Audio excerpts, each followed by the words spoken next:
And we're live. I'm John O'Loughlin. Welcome to McDuff Lives, and thanks for joining me for another of my Mindfields. Today, diving into John Ruskin, a person whose biography, if you look on Wikipedia, is very, very impressive. Art critic, a writer, and somebody very influential with the British royals. So it's amazing when you read that and then you come over to this new book, which I'm delving into with great pleasure.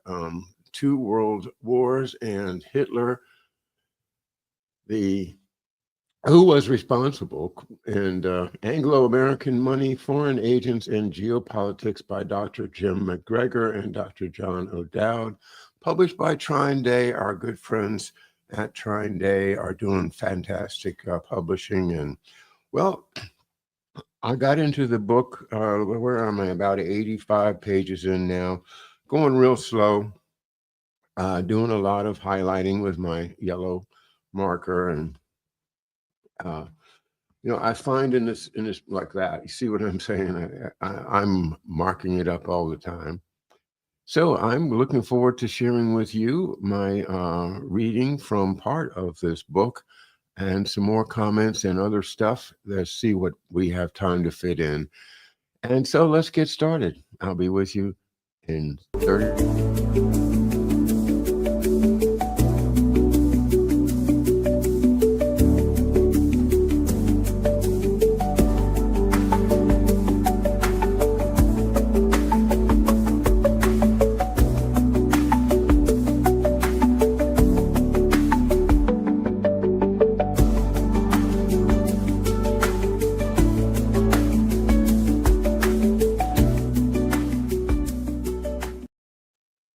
All right, and good morning again. I am John O'Loughlin, and today I'm doing one of my minefields. We're up to number 291, and they're all available on my archives on all of my channels, going back at least 3.5 years now. Unfortunately, the first 80 or so were deleted by YouTube at a time I didn't have copies, and so they're gone. But we are looking at maybe 5 years of my work now. If you want to go through them, and you'll see all kinds of topics that have interested me, and I've done deep dives into this and that. Well, this guy, John Ruskin, popped into my um, onto my radar screen as I was reading this book by McGregor and O'Dowd. Of course, I have McGregor's previous books about extending the First World War for the benefit of finance and the complicity of President Herbert Hoover. Very, very good book. And so I'm glad to see him as the one of the authors in this one. And so far, I'm very pleased with it. And uh, aside from the fact that a lot of stuff in here that I don't know and I'm learning, but beyond that, it has synthesized a lot of the books that I have read, and I think that's a great process in and of itself to take books by Guido Preparata, by Anthony Sutton, and by most importantly for this book, Carol Quigley, and then to basically digest those works into what I think is the narrative of history that we really have not been told. And that's part of what I'm doing here at McDuff Lives, is trying to provide through all the sources I can find a alternate way to understand American history and the influences on it. Uh, One of the major things that I've done is read the entire book, How America Was Won, by Graham Lowry. That's 27 of my editions, usually about 1 hour readings. And then 10 shows on Who We Are, Part 1 by Anton Chaikin. And then another half dozen or so shows from his newest book, Who We Are, Part 2, looking at a narrative of American history that is not Anglophile. As a matter of fact, it's very un-Anglophile. And that's the first contrast that I would say when we're talking about John Ruskin, is if you look at Wikipedia and Wikipedia, let's wink at the CIA, is very, very praising of Mr. Ruskin. And, you may have heard of him in terms of the art critic that propelled pre-Raphaelite art into the world, and other connections to the art world, of which I am ignorant, because that's not my field. Nevertheless, influence on literature, poetry. He was a poet. And that all of those positive qualities that you can read about in Wikipedia sound like a different person from the person we're going to read about here in Two World Wars and Hitler, who was responsible. And so I am going to turn to that book now and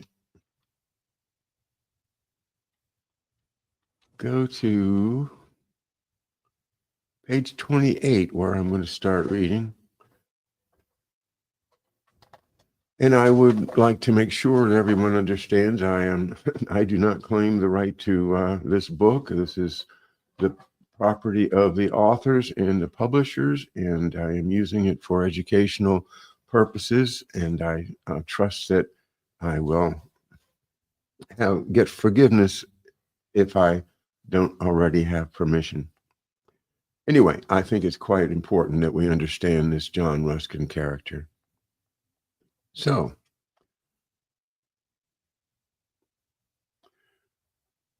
he's talking about Carroll Quigley and the conspiracy of rich and powerful Anglo-Americans utterly committed to world domination. Yeah, that's what's going on right now, right? The rich and powerful Anglo-Americans are utterly committed to world domination. Isn't that the theory of history that we have been drawing forth here for 8 years now? Yeah. And so, where did I want to start? Okay, so the authors are going to look into all of the members that started the secret society, the Rhodes secret society, the intention to take America back, make America Great Britain again. Where have we heard that recently? And to dominate the world, to British Anglo-American domination of the world. That's their idea. And so here we go. Before discussing the individuals involved in the secret society, we must look at some detail at the man who inspired them, John Ruskin. Slade Professor of Fine Art at Oxford University, all biographers of Cecil Rhodes link his ambitious plans to the teachings of Ruskin, including Sarah Gertrude Millen, who writes of the huge impact Ruskin had on Rhodes at Oxford, filling him with the ideas, quote, which came to inspire his life, unquote. According to Millen, Rhodes's, quote, mind was buzzing with the exhortations of Ruskin and the ethics of Aristotle. In a lecture Ruskin gave in which he spoke of advancing the power of England by land and sea, quote, were the words that gave form to Rhodes's dream, unquote. Rhodes was, quote, ripe for Ruskin's heroic message. Who was this man Ruskin that so attracted the hero worship of Oxford students such as Cecil Rhodes, Alfred Milner, William T. Stead, and numerous others who would go on to create the secret society and drove them in their ambitious plan for global control?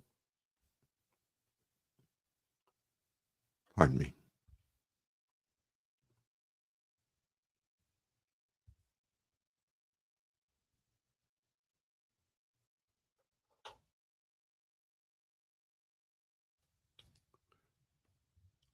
John Ruskin, 1819 to 1900. Writer, gifted painter, art critic, and social reformer, John Ruskin was born in London as the only child of Scottish parents. His father, who amassed considerable wealth as a wine and sherry importer, was firmly rooted in conservatism and, quote, utterly hated radicals. John's autocratic mother, an unyielding evangelical Christian, was fiercely ambitious for her son, constantly supervising him and never allowing toys, playthings, or other children in the house. Ruskin's sympathetic biographer, J.A. Hobson, writes, quote, "As we read the story of his childhood, we feel his mother's principles are too obtrusive to be wholly pleasing or wholly profitable. Quote, my mother's general principles of first treatment were to guard me with steady watchfulness from all possible pain or danger, and for the rest, to let me amuse myself as I liked, provided I was neither fretful nor troublesome." The words "as I liked," however, required serious qualification, for toys were forbidden, and a sorrowful story is told of a carnally minded aunt who gave the baby a splendid Punch and Judy, which was promptly confiscated by his mother, who said, quote, "It was not right that I should have them, and I never saw them again," unquote. Some of that sounds a lot like my dad's upbringing. Once he told my mother that he, or at least I don't know how many times he said it, but he told my mother that he didn't have any toys as a child. The only thing that they gave him was a ball of string to play with. That's hard to believe, but back then in the 20s, it was a different world 100 years ago. Old-fashioned views about the place of punishment in education prevailed in the Ruskin household. Quote, "I was always summarily whipped if I cried, did not do as I was bid, or tumbled on the stairs."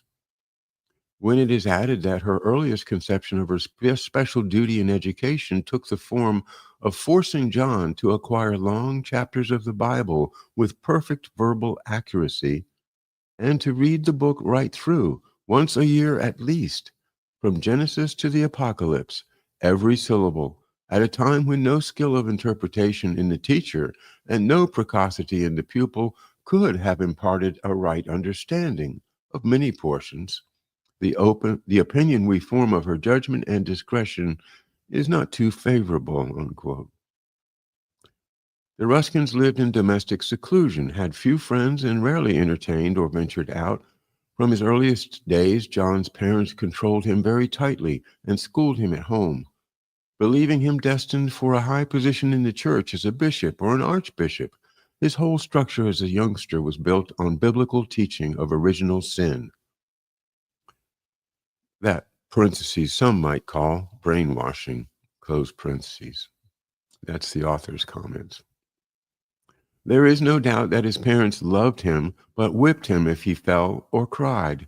More damagingly, perhaps, they controlled his young mind that needed to develop, be curious, ask questions, and form his own opinions.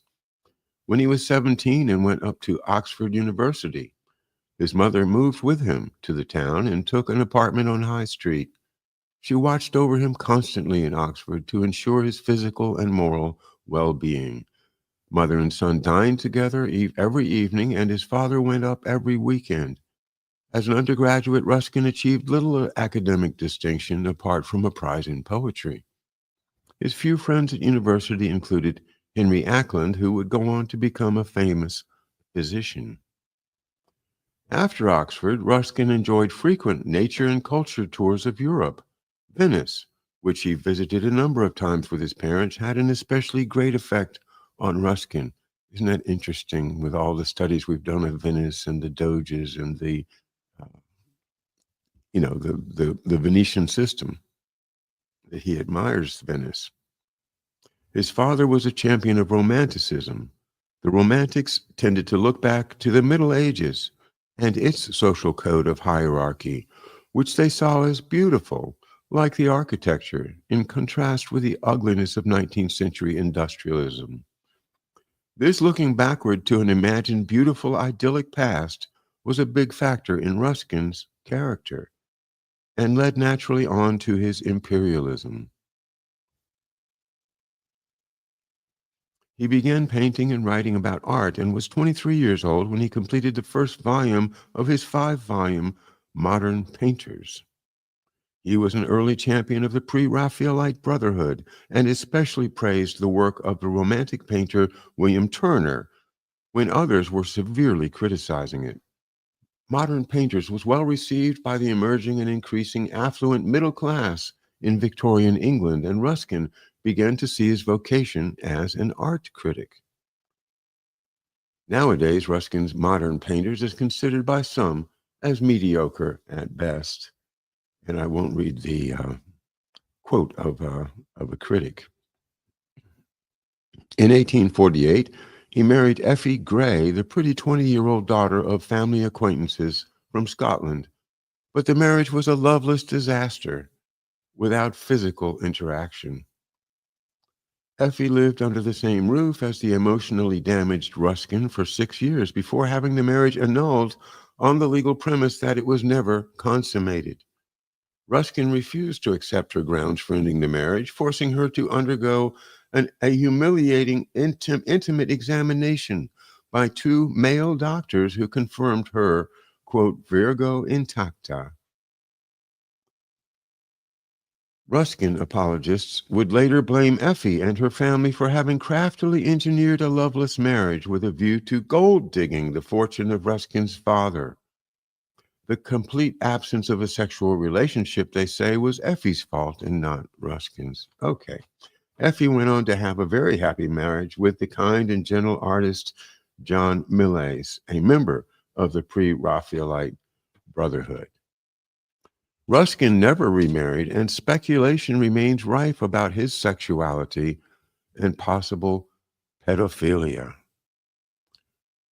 Pedophilia is a theme that comes up over and over again in these roundtable folks, especially when we get to Alfred Milner and his practices with the young African boys. He allegedly enjoyed looking at drawings of naked prepubescent girls.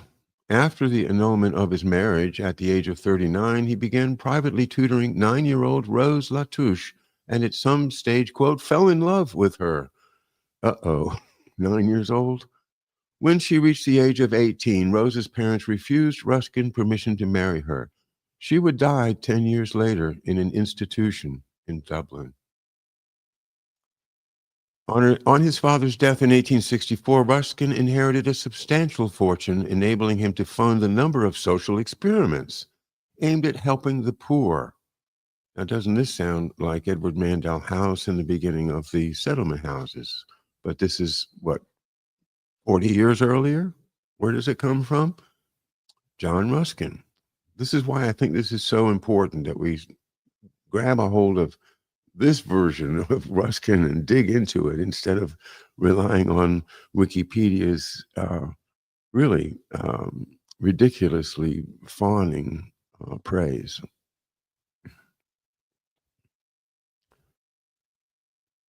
He encouraged independent women and provided funding to help the social reformer Octavia Hill renovate low-rent tenement housing for poor working people.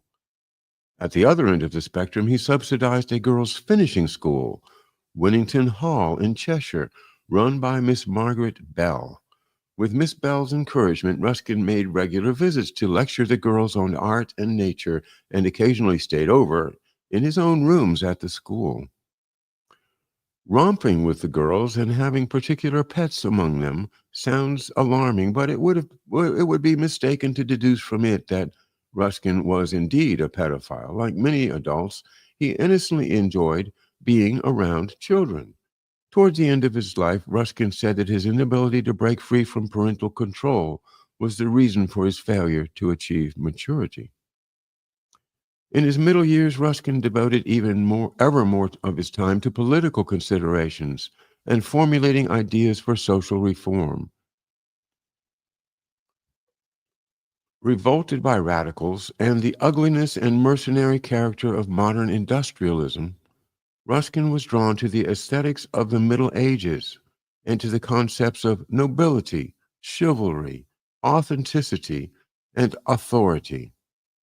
As a self-declared old Tory, he was inclined to a conservative, paternalistic, and hierarchical worldview, while abhorring radical thinkers who called for an end to the long-held, rather rigid conservative social order in Britain. There would always be distinct social classes, he argued, with upper-class rulers whose duty was to keep order among their inferiors and raise them to a level to which they were capable. Regarding the welfare of children, Ruskin initially came close to socialist doctrine when he strongly advocated state involvement. It was, he said, the duty of the state to ensure that every child was well housed, clothed, fed, and educated. An advocate of social reform, Ruskin suggested ways in which the lives of the lower classes could be improved. He always stressed, however, the role of authority. And getting back to a quote from the biography that we referenced earlier, here's the quote: "His conception of the rightful operation of authority in spiritual and temporal affairs induces a complete and vehement rejection of the forms of government generally identified with democracy. It is not merely a disbelief in the efficacy of representative institutions, but a deeper distrust of the ability of the people to safeguard or advance their true interests. Even those forms of organized self-help which have won the approval of many of our most conservative minds, the cooperative movement and trade unionism, evoke in him a doubtful and imperfect sympathy. Order, reverence, authority, obedience, these words are always on his lips, these ideas always present in his mind. Radical and revolutionary doctrines and movements, as he interprets them, imply the rejection and overthrow of these principles and are denounced accordingly. Liberty and equality he scornfully repudiates as the negation of order and government. Quote, "No liberty, but instant obedience to known law and appointed persons. No equality, but recognition of every betterness and reprobation of every worseness." Unquote. Ruskin. Wow. So I just offer you this as a prototype from the second half of the 19th century of wokeism. And isn't it interesting that this stuff comes from the most conservative, the most aristocratic, the most imperial, as he is described as an imperialist, and not from the grassroots of good guys trying to make make a better world for the common people. These things are coming from the very, very wealthiest and most powerful people in the British and Anglo-American sphere. That should make us suspicious from the beginning. Going back to Louis Brandeis, and definitely if you haven't seen my Mindfields on Louis Brandeis, be sure and check that out. Because this whole tendency of subtly depriving everybody of property that is not a genuine grassroots thing. It is the elites desiring to make our decisions for us because we, of course, are incapable, as we just read, of safeguarding or advancing our true interests. Now, how about women? Concerning the rights of women, Ruskin believed in later years that they were best placed as, quote, supervisors of the household, unquote. Having earlier suggested that all children, that is, girls as well as boys, should be well educated by the state, he later appears to have changed his mind. Women had no place in the sciences or medicine, etc. And again, quoting the biography, in a departure from his former advice given when he still believed redemption was possible, he counseled women to return to secluded domesticity as the only remaining haven of goodness. Quote, the end of all right education for a woman is to make her love her home better than any other place, that she should as seldom leave it as a queen her queendom, nor ever feel entirely at rest but within its threshold. He lost his faith in universal education, which in the current state of the world only threatens to disrupt the social order and perpetuate the harmful effects of modernity. The, quote, essentially right life for all womankind, unquote, was that of the peasant, which meant, quote, scrubbing furniture, dusting walls, sweeping floors, making the beds, washing up the crockery, ditto the children, and whipping them when they want it, mending their clothes, making their dinners, unquote. The American writer and feminist activist Kate Millett wrote, quote, assuring us at the outset that he is no crude chauvinist, Ruskin asserts that he is steering a middle course. He seems to direct his efforts against the left of feminism, and his refutation is the courtly platitude that women are loved and honored, have nothing to complain of, and are even treated as royalty, so long as they stay at home. In late 1869, Ruskin was appointed Slade Professor of Fine Art at Oxford. It was rumored that his friend from their undergraduate days, Henry Acland, helped him secure the position. Acland had become Regius Professor of Medicine at Oxford and curator of the Bodleian Library, and certainly held considerable sway at the university. Ruskin had some important suggestions for education and social welfare, but some of his other suggestions might not have been out of place in Nazi Germany in the 1930s.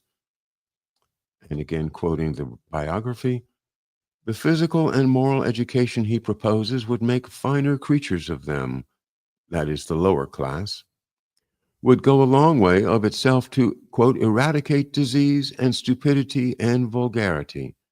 To do this more effectually, he proposed to regulate marriage by permitting it only to those young people who had qualified themselves by attaining a certain standard of general physical and moral culture. He would limit all incomes of the underclasses to some fixed maximum. As to the church, that was to be strictly a state church, in the sense that such officers as it possessed would be salaried by the government, and their work would be in harmony with the state, not opposed to it, nor independent of it, in sects and schisms. He said that a military despotism is the only cure for a diseased society. And while minimizing occasions and opportunities for war, he felt that to effect the development of the present dark age into a more perfect civilization, some use of force would be necessary in the administration. Yeah, Totos are not in favor of this plan.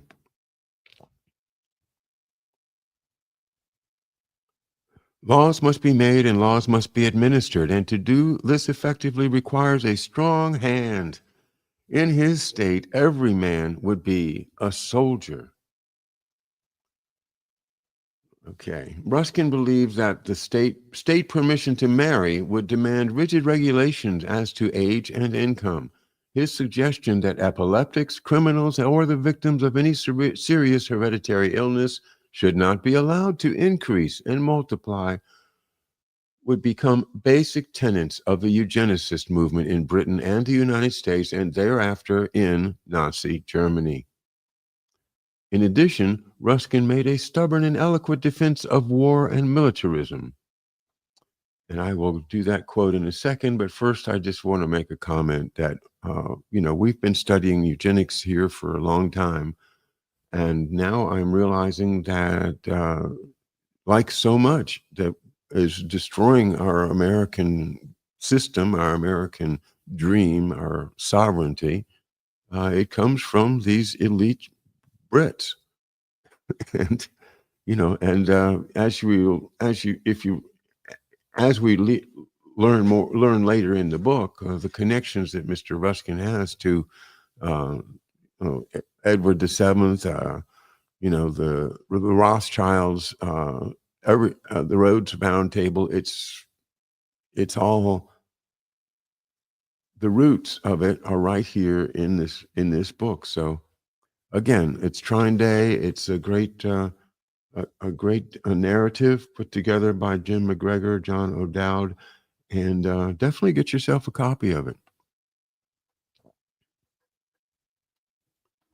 Ruskin biographer J.A. Hobson writes, quote, Mr. Ruskin's curious praise of war demands separate attention. A certain tendency to worship force qua force, which, in spite of disclaimers, sometimes manifests itself in him, as in Carlyle, is partly responsible for his view. The romantic aspect of war, which he got in childhood from Homer and from Scott. And when we say Scott, we're talking, of course, about the I can't think of his first name, the Scottish writer who wrote about Ivanhoe and was an inspiration to the chivalry in the South that is reflected in Gone with the Wind, and the whole idea of the Scottish cross on the Confederate battle flag, the plumed hats and everything, the Virginia Cavaliers, right?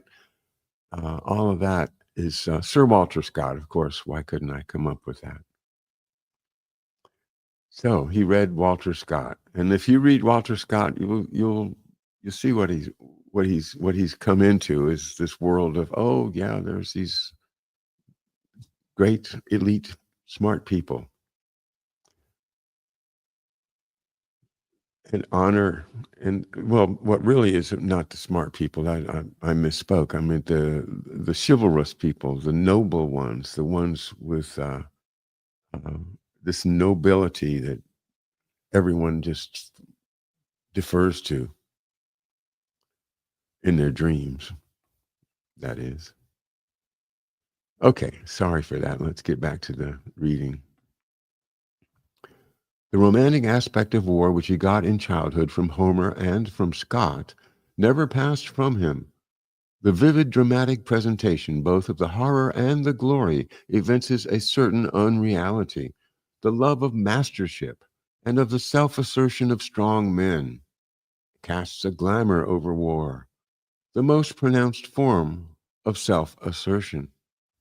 It's a good way to think of war. It's the most pronounced war. You're going to stick somebody with a bayonet and kill them. Yeah, that's self-assertion, all right.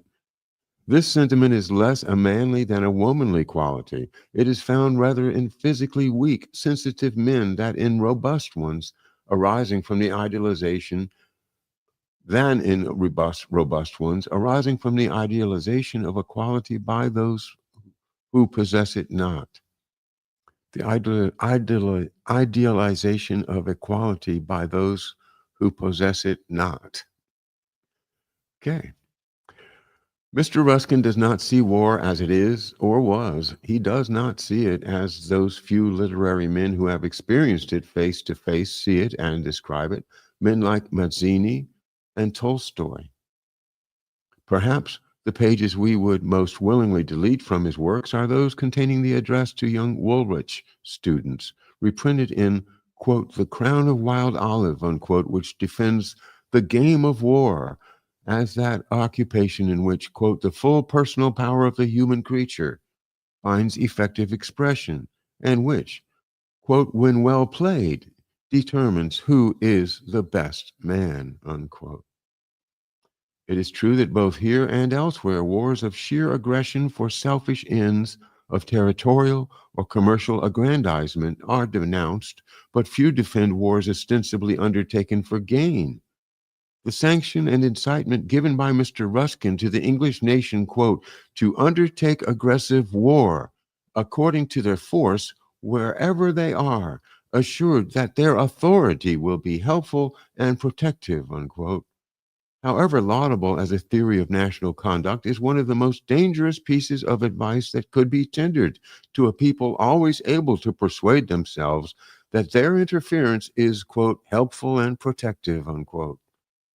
when it extends the influence of England over a new area of the world. It is true that the wars approved by Mr. Ruskin belong to national knight errantry and not to selfish rapacity, but in permitting the indulgence of the war spirit outside the limits of pure self defense, he gives free operation to dangerous forces without providing any adequate checks. Now, when you listen to that and you think about the secret team and the development of the uh, intelligence agencies and special operations, and then we even look at the famous Jeffrey Epstein's role in all this, the British offshore financing. All of this is the British elite projecting that same uh, rapaciousness and justifying it with the idea that they're actually being helpful. And there it is, right there in the biography of Ruskin. Aside from his qualified support for war, Ruskin seems to have been genuinely troubled by the miserable existence experienced by the vast majority in mid Victorian England. It was not fair, enlightened, democratic society he was advocating, however. It was a softer feudalism, with the rich and powerful forever at the pinnacle, quote, of voluntary self reformation of the governing classes, unquote. That's just the whole benevolent dictator only broadened into a benevolent elite. The myth of the benevolent elite.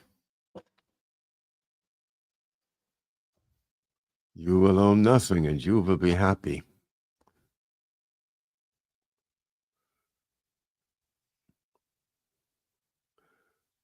Okay, back to the biography that is quoted at length here from Hobson.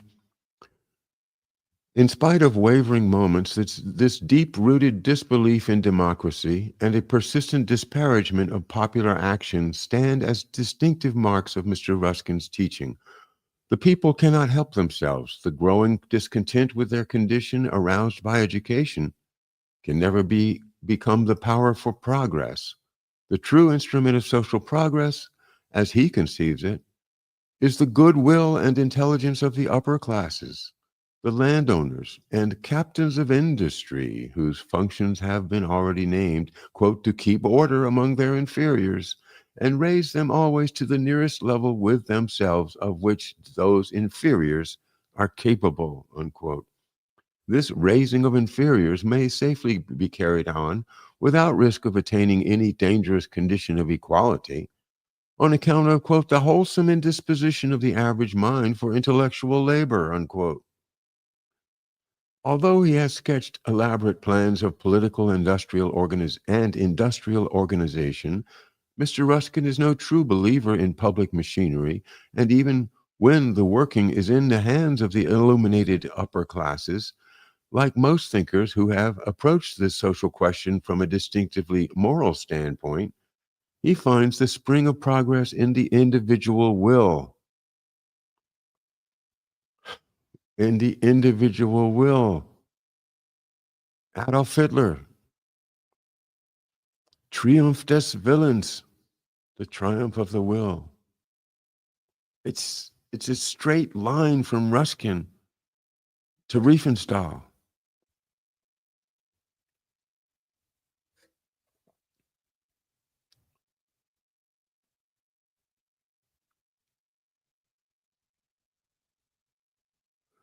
Although he has sketched elaborate plans of political and industrial organization, oh, I'm sorry, I read that already.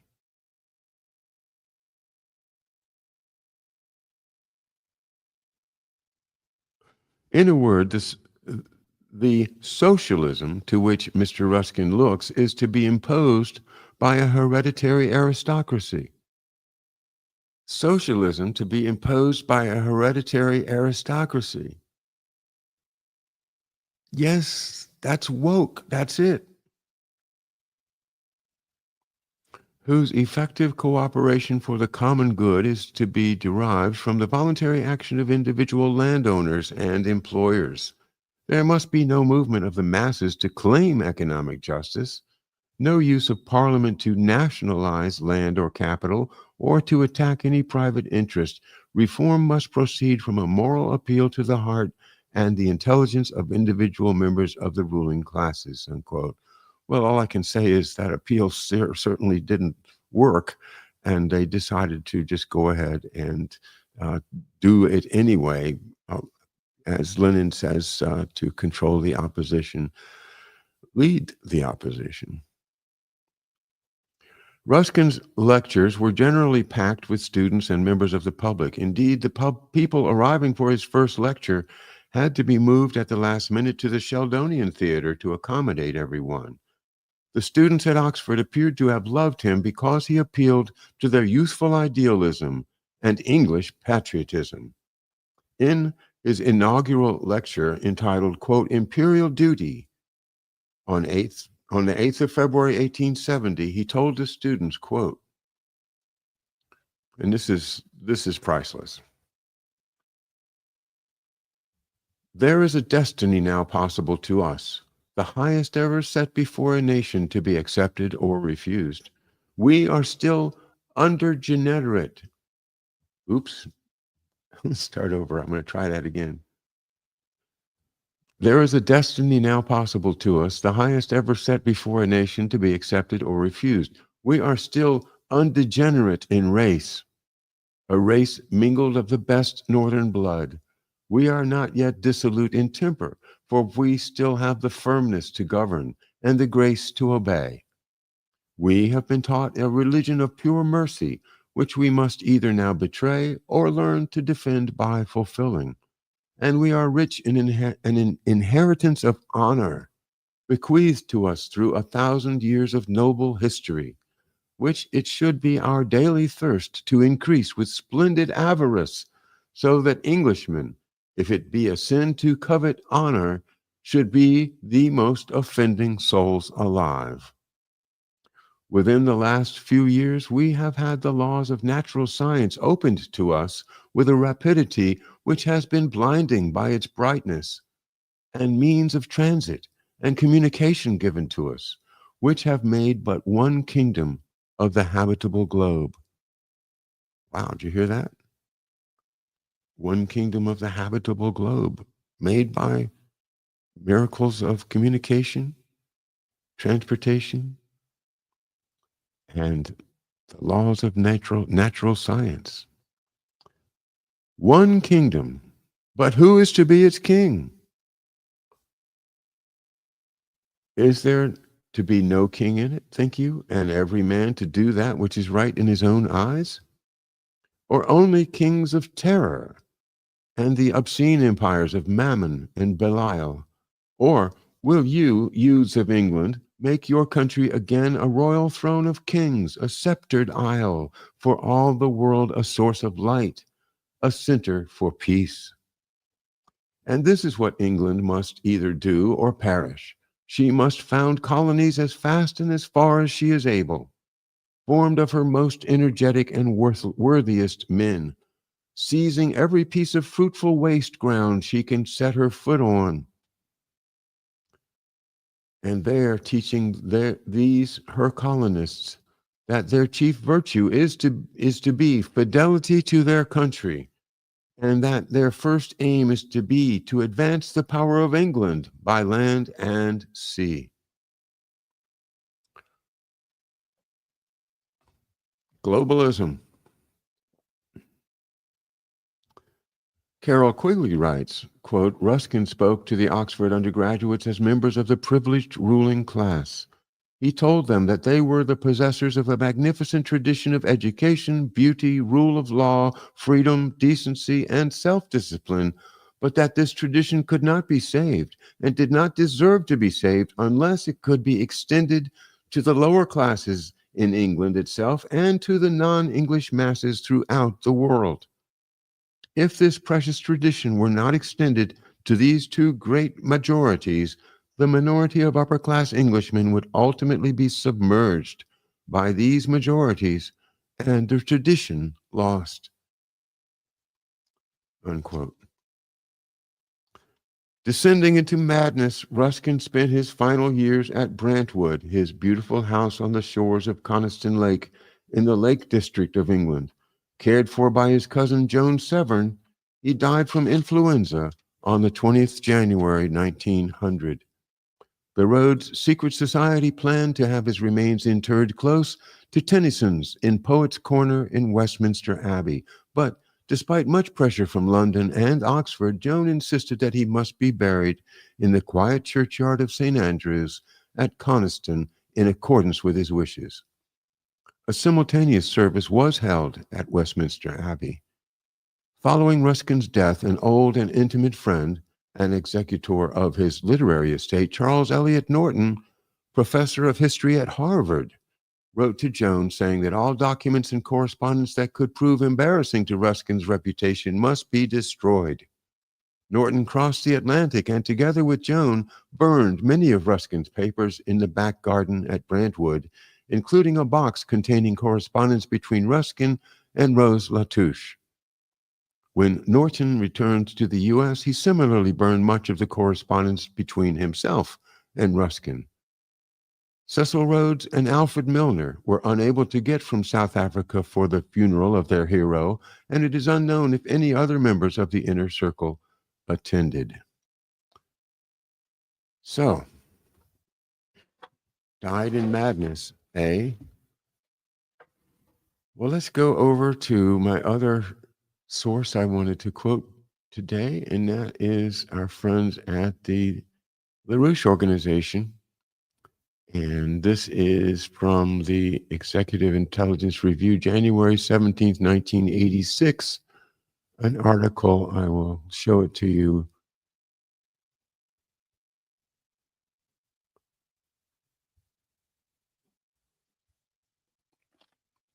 Called of British Cocaine Runners and Addicts. And of course, this is 1986.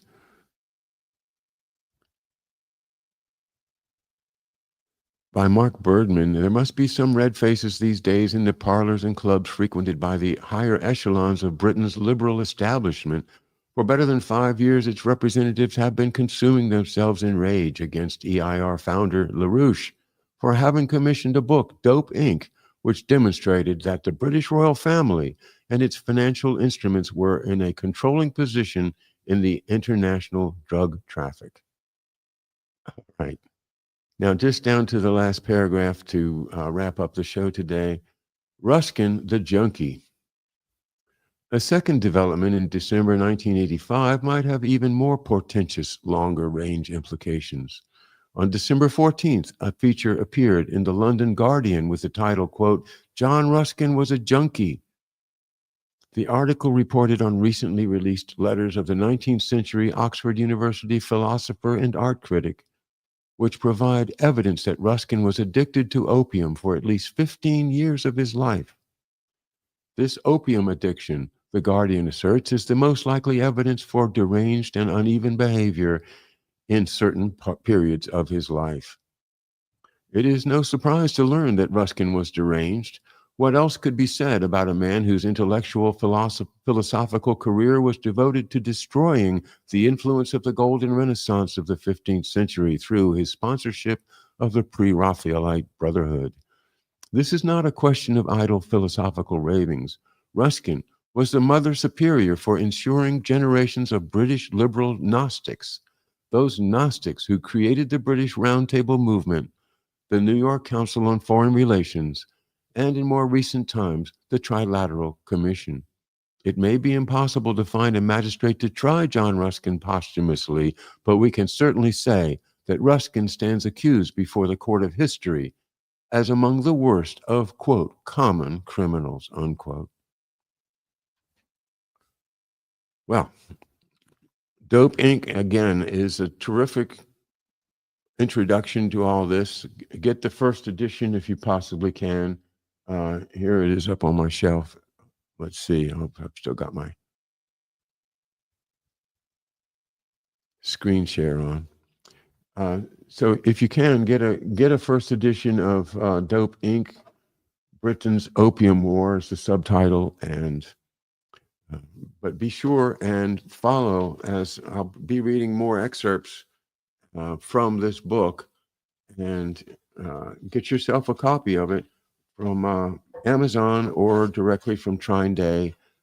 You can do either one. Amazon to me is a little simpler, but and Trine Day is fine with that. Two world wars and Hitler. Who was responsible? Anglo-American money, foreign agents, and geopolitics. Thanks for being with me today. And tomorrow, Marcia will be back for our Friday wrap up. And look forward to seeing all of you then at 11 a.m. right here on McDuff Lives.